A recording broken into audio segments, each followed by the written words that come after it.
I'm the voice of the unheard. Dream deferred but undeterred. Gathering by the herds. Through words. Bam.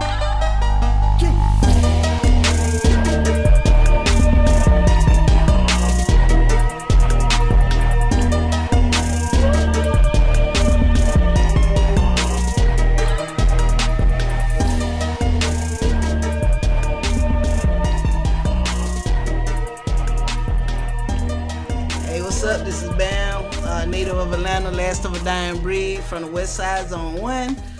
Here with my mentor, greatest one ever done it, Chevelle Raven. To save you, pick you up, dust you off, shine you up, whatever you need, put you out there, and you're nothing but the best, you know what I mean? Anybody who come up under her wing, under her tutelage, yeah, you can't be nothing but the best, so, yeah. Okay. I can appreciate that. I can't repeat myself what I said last night. I can appreciate that.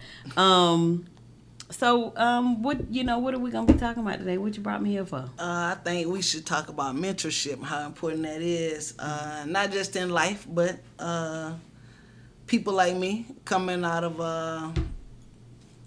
what it is, mandatory college. Okay.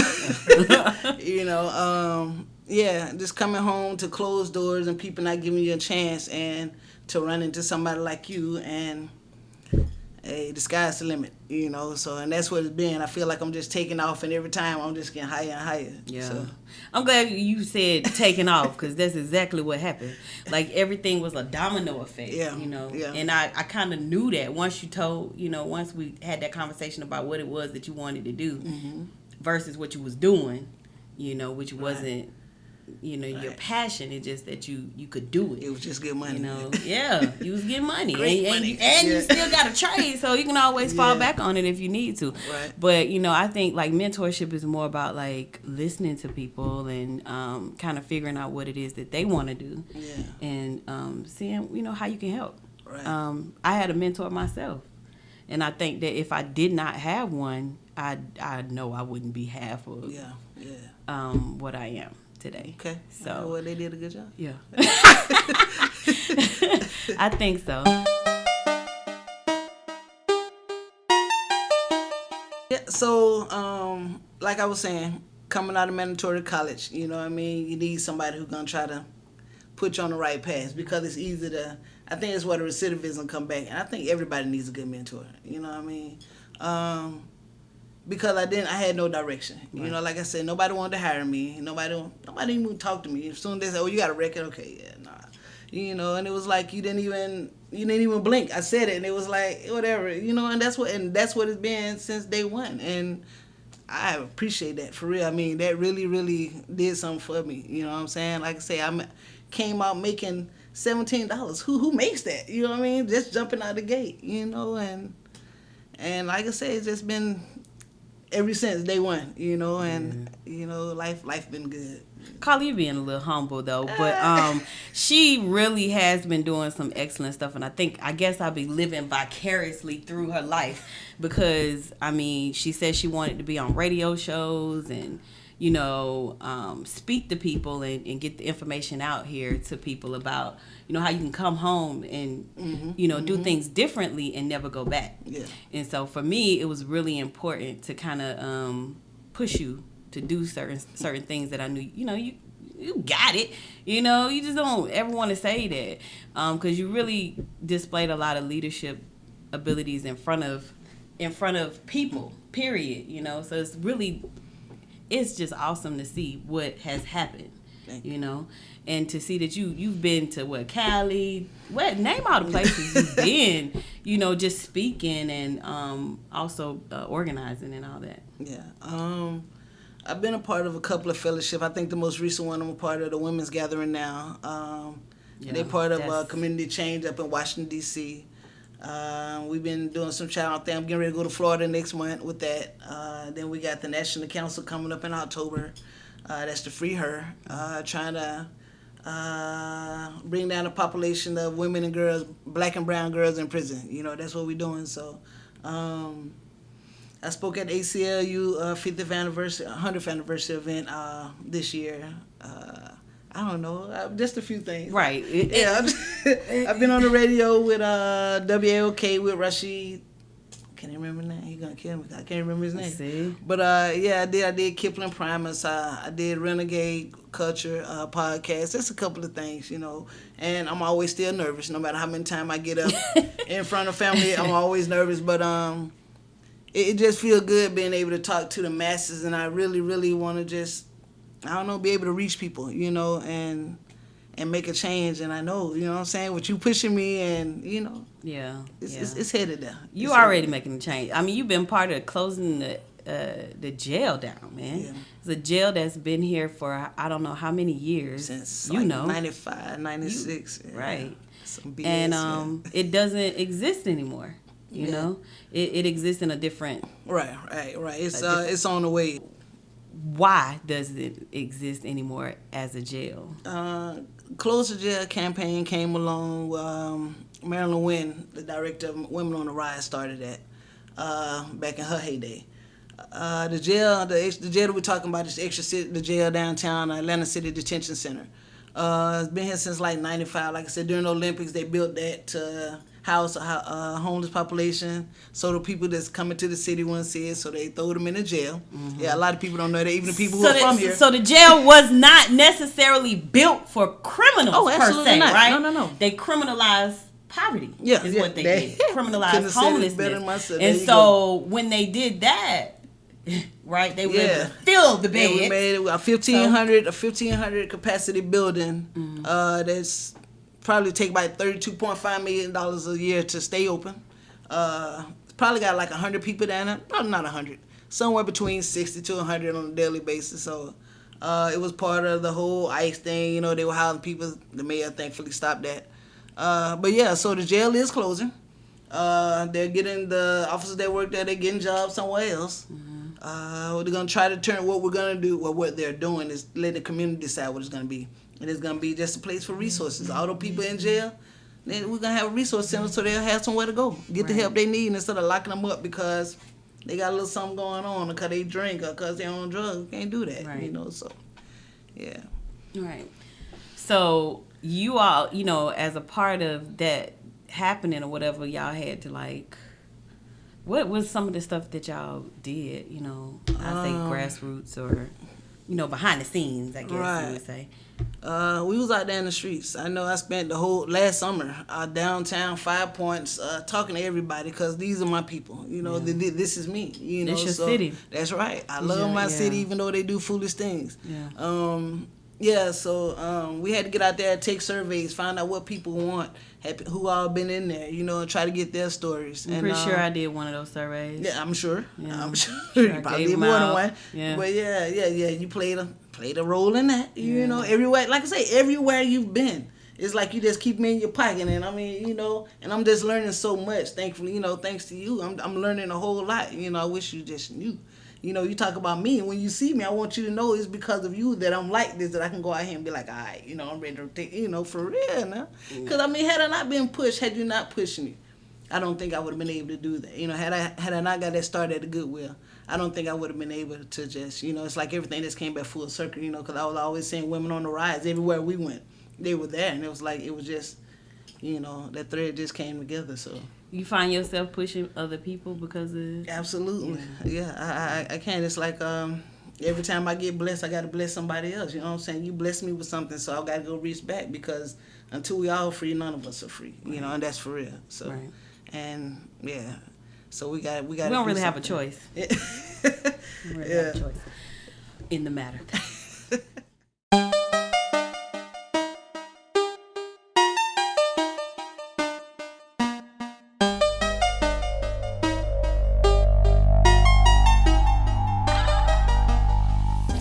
So when you first got out, right, and you hit the streets, you know they say re-entry starts while you in prison or in jail. Mm-hmm. What do you think started your re-entry? Well, continued your re-entry once you got home. Like, how did that start? I bumped my head a lot. I mean, I got out here trying to find a job. Like I say, I actually started a job and worked 4 days, and they found I had a record, and they let me go. After they found that out. Kroger. Okay. But they don't hire ex-felons anymore. They Didn't don't do know that. Yeah, and I remember when they used to pull people out the halfway house, because I had people in the halfway house. Y'all were. That's interesting. Yeah. So That's interesting. Yeah, no record with Kroger. That's why their turnover rate is so high. They can't keep nobody. No, they really because they don't can't. want people like us. So, but That's interesting. Yeah, so I came home and fell into a deep depression because I couldn't find a job. I mean, a deep depression to the point where I started back doing what I did to go where I went. And I realized it was stupid, but at the same time. You don't get used to the fact that every time you go in the store, can you buy me a pack of gum? Yeah. Can you give me a bag of chips? Yeah. Especially not me. Not when I've been independent, not when I lived the life that I lived. Yeah. To come home and have to become a beggar now, it's kind of difficult. So, so I came to Goodwill, and that's really where it all started. Thank God I had the support of my family, but I didn't come for money, so come to Goodwill and... I do kind of want to hit on that part where you said that you don't want to ask people for nothing in the sense that, right? Because people think that people just automatically turn back the crime because that's what they've been doing, right? But it's not that. Absolutely not. It's we have pride. Yeah, exactly, and also it's the community like shutting down on them. Like if you tell me I'm coming home, I done been gone 15 years, and I'm broke as hell, I ain't got nothing going on for myself, and I come ask you for a job because I don't want to go back to that. Right. And you tell me no. What you think I'm gonna do? Right. I know how to sell drugs. PO, exactly. That's what do all you think I I'm know. gonna do? Right. What do you think I'm gonna do? And that's why it's like real important for the community to see that it's all of us. Because I mean, let's say I went because I rob folks all the time, right? When I come back home, you don't help me get a job, I'm probably gonna rob you. You first. Just saying. Right. No, that's the truth. That's the truth. But it's hard, because you have to swallow that part because we have needs, so we have to swallow that pride right. and. We have to ask, listen, I need a pack of drawers, I need some socks, the basic little things, necessities, and and you have to ask because you don't have it, what I mean? So you got to ask somebody for it. So even though it was family, it was still kind of hard, because like I took care of my family before I went away. So to come home and now I know they're struggling, but I got to ask you, first of all, y'all done let me in your house. So now I gotta ask you, can you buy me some soap? Can you buy me some toothpaste? Can you buy, so. Yeah. Kind of go back to when you said that you came home as a beggar, right? But before you went in, you was the one that was taking care of everybody. You were helping your family out. You was the breadwinner.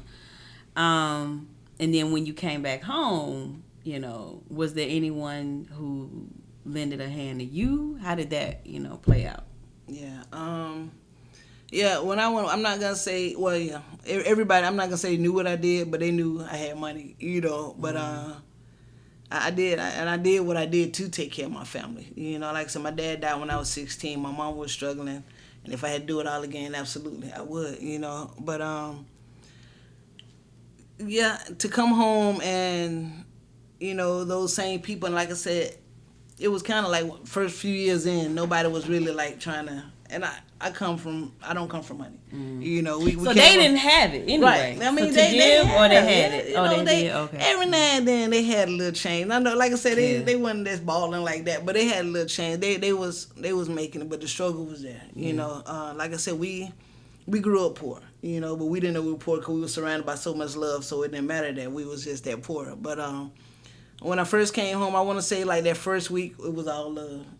Everybody was glad. I might have got a couple of $100 here, a little change here, but that was about it. Yeah. After like probably that first month, I probably had to hitch a ride. I was catching the bus. I was all the way up in Marietta, walked about 2 miles to the bus stop, because ain't nobody coming to Marietta. So, I was out there hitting the bricks, but nobody was really trying to, I ain't gonna say they weren't trying to fool with me like that, but I guess everybody had their own agendas, what I mean? Everybody was just living their life. So, the struggle was for real, so, yeah. And then you started seeking other resources and... Yeah.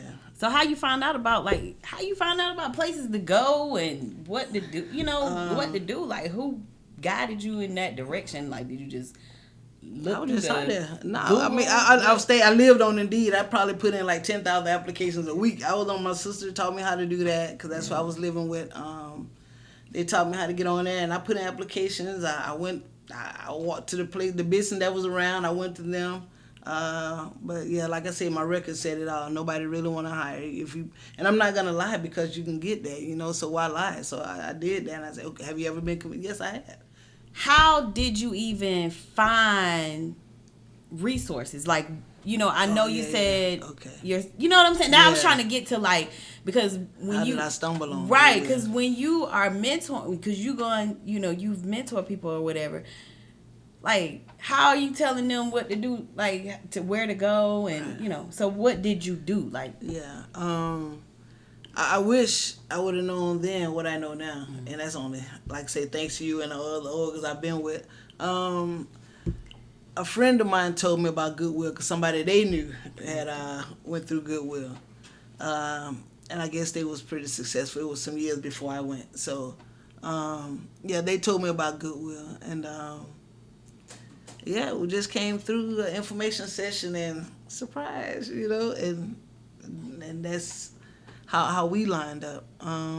how'd you finish the program? Like, how'd you stay in a program that is 8 weeks, right, of your life, and you're not getting paid? Right. Like, we telling you ain't not gonna get no money. Yeah. You just gotta finish the program. You gotta, put in the work. How did that work out?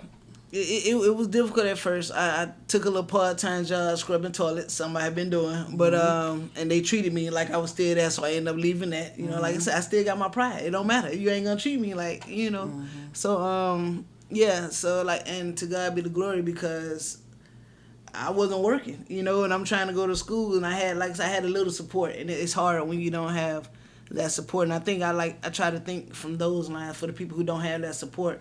I think that's why mentoring is so important, because they can kind of bring you back. But yeah, it's like 8 weeks, and the last 2 weeks I think we did on-the-job training. That's when I got on with DOT. Make sure you studied.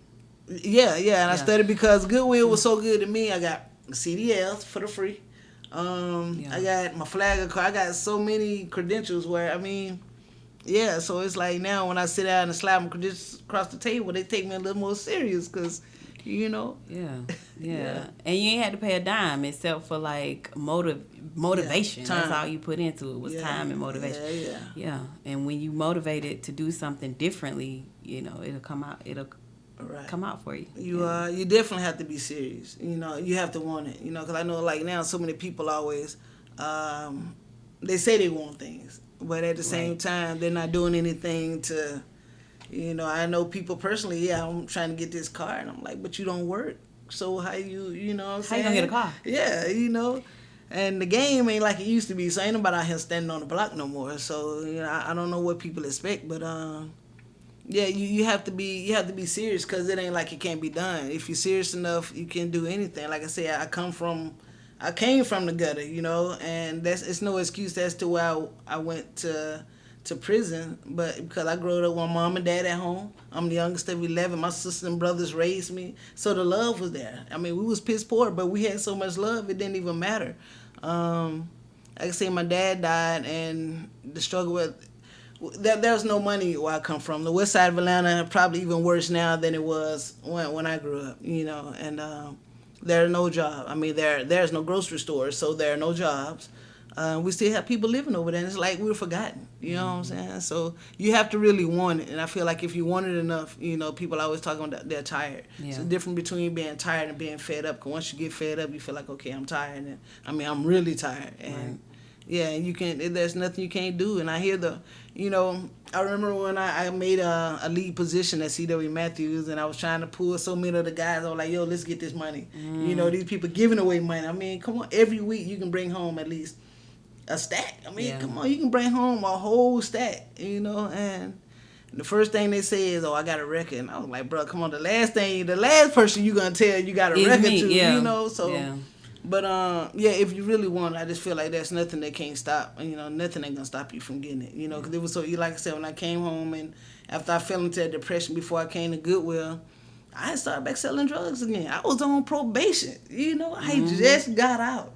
And I was on probation, but I started right back because I knew nobody gonna give me a chance. I mean, it was, I cried many a day, you know, so... Yeah. Yeah, so it's for real. I say you thought nobody wasn't gonna give you a chance. So like that's that's where it begins with thought. You know what I'm saying? Like as soon as somebody think that, then that's what happens. Yeah. And that's Right. a lot of times that's really the problem. Is they think they can't That's do it, right. or they think nobody gonna give them a chance. They don't know there's so many allies that are Yeah. out here, like waiting, with open arms to help. Build people up, But whatever. It's kind of hard to get to. Like I said, I didn't know. Had Exactly. somebody not came and been like, listen, And I don't even think it came about like that. It was just, I was at my wit's end. I was like, okay, I don't know what to do. But you start asking questions, right? You start asking people questions. It's okay, let's try it. Right. Go That's ahead. what I'm saying. That's the point I'm really trying to make. Like people, you gonna sit back and just keep thinking that it's gonna fall out the sky, and it's not gonna fall out the sky. You really have to walk. You have to go and ask questions like what's going on, and what are the resources, where's the place, because literally nobody's gonna walk up to you and hand it to you. You got to be out here asking for this. We gotta be a little bit more persistent about that, because with the guys, and we also gotta know that everybody ain't gonna make it with you. That's Everybody ain't gonna come with you, and everybody has their own timing for when they move towards success or move towards whatever it is they need to move towards in their life. I mean, I think some people gonna get left behind for a minute. Absolutely. And until they get it, I think one of my biggest things was, one thing I think I might have already knew, but you kind of polished it up a little bit, and that's why mentoring is so important. I learned how to sell myself. Yeah. You know what I mean? When I went to CW, and I mean, it was like going up, what's the show where they give you the gold ticket to go to California with it? American Idol? Yeah. It was just like that. We were standing in a line. And people it was cold. We talking about February. It was cold, and we out there, and it's like 500 people standing in the line. It's like 50 go in at a time.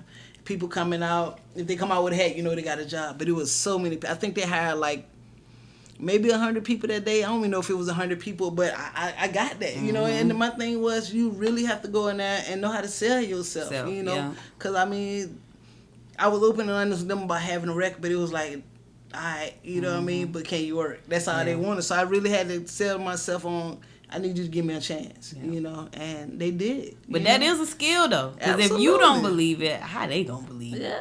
They're not going to believe it. So that's cool. Do you feel like you have any transferable skills from the streets? Did you bring what you learned from the streets on to some of the things that you're doing now? Okay. Or even in your career that you chose beforehand. Okay. Absolutely. Hustling, people get that confused that you had to be selling drugs to hustle. Everybody got to have a hustle. You can't survive out here without a hustle. But yeah, you have to be relatable to the people. You can't come out here and act like you're better than. I think that it helps you have to stay human. And a lot of people, one of my favorite quotes is, how can you help the shattered if you haven't been broken? You know what I'm saying? So, you can't tell me how to get off drugs if you ain't never been on drugs. You know what I'm saying? So, I think that's very important. I think that's one of my best skills, just being able to talk to the people. And they know that I'm for real and I'm really sincere coming to you, and I want to help you. Or if I got something to offer anybody that knows me, I'm going to help you. Right. I love a good fight. My niece been calling me a revolutionary all my life. Right. This is what I love a good fight. So. Yeah. I think it's good that you said that, you use those, because to sell drugs, right, you have to be a salesman. You have to be a salesperson. Right. That's how you was able to sell yourself. It was already there. You just need somebody to be like, okay, you a sell. You go in there and sell yourself just like you sold them drugs. Seriously, sometimes you just need somebody to just say that to you, then it hit you. Oh yeah, I do have that skill. Right. Because you had that. Especially even didn't you have to interview to be in the program or no? Didn't you have? I forgot. Which one? the last program, the women's gathering. Yeah. Did you not have to interview? I did. Stuff like that. Yeah. I think I did a couple of interviews there. I'm about to say, So yeah. That's about everything we go into from working with Women on the Rise. Yeah, I had to. I mean, like I said, you had to be, and that was like a group interview, you know. So as if I wasn't already nervous, you know. Now I got 5 or 6 people in here asking me questions, and you know, but I gotta. And to me, it's not so much as trying to sound so good, you know. I'm people would trip off me because I'm always just try to be brutally honest. Yeah. This is what I do, and they be like, "You just too honest," but I don't know what that means. But you know, if I'm talking about myself, I got to tell the truth. You know, I did what I did. I wasn't no kingpin, but I was good. You know, but yeah, and people just I'm gonna be honest. If you ask me a question about me, I can't tell you nothing but the truth. You know, I'm good at being me. You know, I can't be fake with you, and yeah, so and having to talk to all these different personalities and they asking me questions and, you know, yeah, just trying to make sure, not so much, sometimes it's good to make a good impression, you know what I mean? First impressions, but I feel like first impressions are good impressions, but at the same time, people know when you just selling BS, you know, they should if you got, you know, but people know when you're not being for real. And I try to be sincere and be for real about everything I do because, you know, I guess being lied to so much and coming from where I come from, you just ain't with all that. So, yeah. Definitely. All right. Yeah. This has been a really good conversation, and I honestly have enjoyed this time. So I hope that we'll be able to do this weekly, you know. Okay. And kind of talk about some topics that we feel are important, because I think that people need to hear from you, and you know, hear some of the things that you got going on. And I mean, even if you know, it's just, you know, some resources. Yeah, absolutely. You know, how people can change their lives, because really everything that you know, we got to give it to other people. You know. With that being said, we're going to wrap this show up today.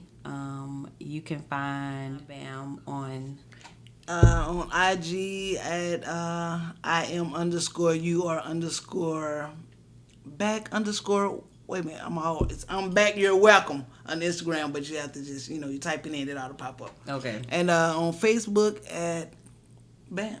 Okay. All right. I am at the Bloom Coach on Facebook and Instagram. Those are the only 2 platforms that I have.